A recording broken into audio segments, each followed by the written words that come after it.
Now let's meet the candidates. And Gary Johnson, businessman and former two-term governor of New Mexico. But I want to get you all on the record quickly. If you could raise your hand if, as president, you would put out a photo of a dead Osama bin Laden. Just to be sure, Mr. Kaine, you would not. I would not. Governor Johnson, you have said you're an advocate of getting out of Afghanistan tomorrow. You've also said that you'd support a Democratic plan to establish a timetable with an end date for withdrawal of U.S. troops in Afghanistan.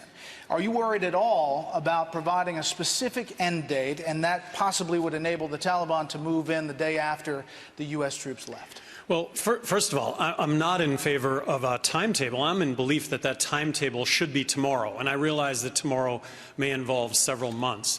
I was opposed to us going into Iraq from the beginning. I really thought that there was no threat to our national security.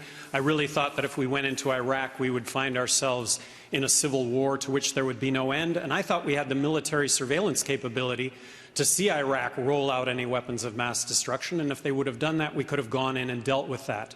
Afghanistan, originally, I was completely supportive of that. We were attacked, we attacked back. That's what our military is for, and after 6 months, I think we'd pretty effectively taken care of al-Qaeda. But that was 10 years ago. We're building roads, schools, bridges, and highways in Iraq and Afghanistan, and we're borrowing 43 cents out of every dollar to do that. In my opinion, this is crazy. And then looking at Libya right now, I'm in a position right now where I'm issuing opinions on everything right away. My opinion on Libya is I'm opposed to it, A through Z. Thank you, Governor. Governor Johnson, the nation's unemployment rate is 8.8%. And this week, jobless claims rose to their highest level in 8 months. Among your proposals for getting the private sector to start hiring are eliminating corporate income tax, doing away with the federal minimum wage law, and to stop extending unemployment benefits. Isn't that just a windfall for big business? Well, absolutely not. I think that repealing or doing away with the corporate income tax is simply getting us back to where we were. And we need to understand that the corporate income tax is a double tax. That we all own the corporations, and when income gets distributed to us, we pay the tax on that.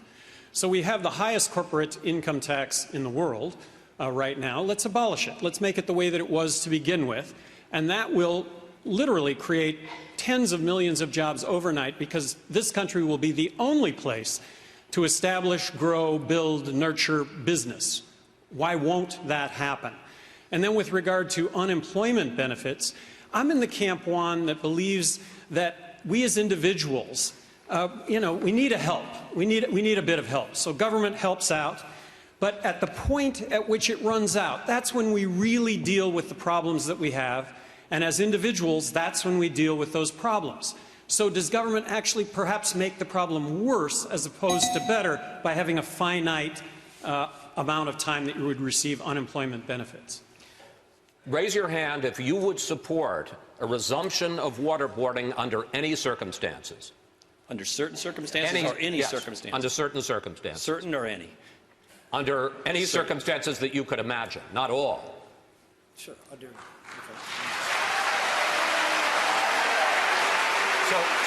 So just to be clear, the three of you under individual case-by-case basis would support waterboarding. Congressman Paul, you would not. No, I would not. And Governor Johnson, you would not. Anything. I would not. Okay. Well, that's just simply not true, Ron. I mean, the fact is that, what we found is that some of this information that we found out that led to Osama bin Laden actually came from these enhanced interrogation techniques. And by the way, we wouldn't have been able to launch a raid into Pakistan to get Osama bin Laden if we weren't in Afghanistan. May I say, Governor Johnson, most Republicans and everyone else on this stage but you identify themselves as pro-life. You have said that abortion should be legal until the fetus is viable. How do you hope to woo conservative GOP voters here in South Carolina and across the country with that position? Well, I support a woman's right to choose up until viability of the fetus. As governor of New Mexico, I would have signed a bill banning late-term abortion. I've always favored parental notification. I've always favored counseling. and I've always favored the notion that public funds should not be used for abortion. So running for governor of New Mexico in a state that was 2-to-1 Democrat, I really didn't get that vote in the primary, but I like to think that I got all of those votes in the general election, and that's a reality here also. For those individuals that hold that as their #1 issue, I'm not going to get that vote. I would hope to get that vote if I were to move on to the general election. All right. Governor Johnson, you say we should not only legalize and tax marijuana, you admit that you smoked it when it was still illegal in your state of New Mexico after suffering several serious and very painful bone fractures. Question, how far would you go in legalizing drugs, sir? Well, first of all, I would hope that people, when it comes to the drug issue, looking at me, would look at what I did as governor of New Mexico, which was everything was a cost-benefit analysis. So using that as a criteria, half of what we spend on law enforcement, the courts, and the prisons is drug-related. And to what end? We're arresting 1.8 million people a year in this country. We now have 2.3 million people behind bars in this country. We have the highest incarceration rate of any country in the world.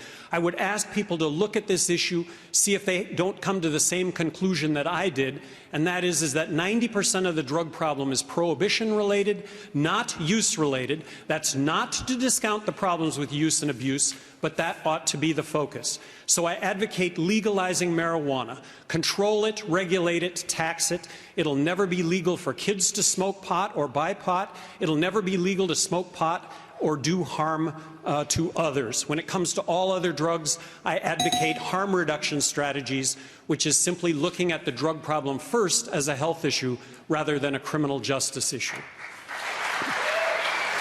Governor Johnson. I believe that we're on the verge of a financial collapse unless we balance the federal budget, and I don't see that happening with Obama. Now, I do see that happening with the Republican Party. Why the American electorate is going to give Republicans back control of the presidency and Congress and the Senate, given that a few short years ago they did that and Republicans passed a prescription drug care benefit and ran up record deficits, I'm not so sure. But I'm under the belief that only Republicans are capable of solving the problem that exists right now, which is the collapse of our economy. When we come back, Governor Johnson, if you had a reality TV show like Donald Trump does, what would it be? Wow. I'm stumped. I'm really stumped. You know, I'm an active guy, so reality TV for me would be to spread this whole notion of physical activity and competition and the notion that we should all live in the present.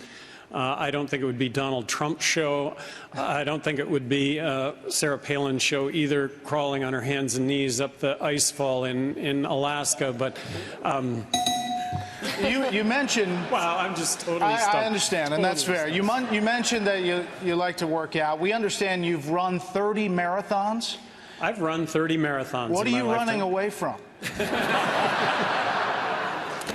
You know, I got to stand on top of the planet also. I had the good fortune to summit Mount Everest, which I thought was... I have a goal to climb the highest mountain on each continent. So now I get to finish my reality show. I hope to climb the highest mountain on each of the 7 continents. I have 3 to go, so my reality show would be trying those last 3. We knew we'd get there. Thank you. Governor, thank you. Governor Johnson. I'm an entrepreneur that ran for governor of New Mexico promising to bring a common-sense business approach to state government, that everything was going to be a cost-benefit analysis. I got reelected in a state that was 2-to-1 Democrat. I think we're on the verge of a financial collapse unless we balance the budget, and that means some really, really tough choices that are all doable, and they're all doable under the context of a common-sense business approach to the way government does business and a cost-benefit analysis that goes along with everything that government is doing. Gary Johnson, 2012.com.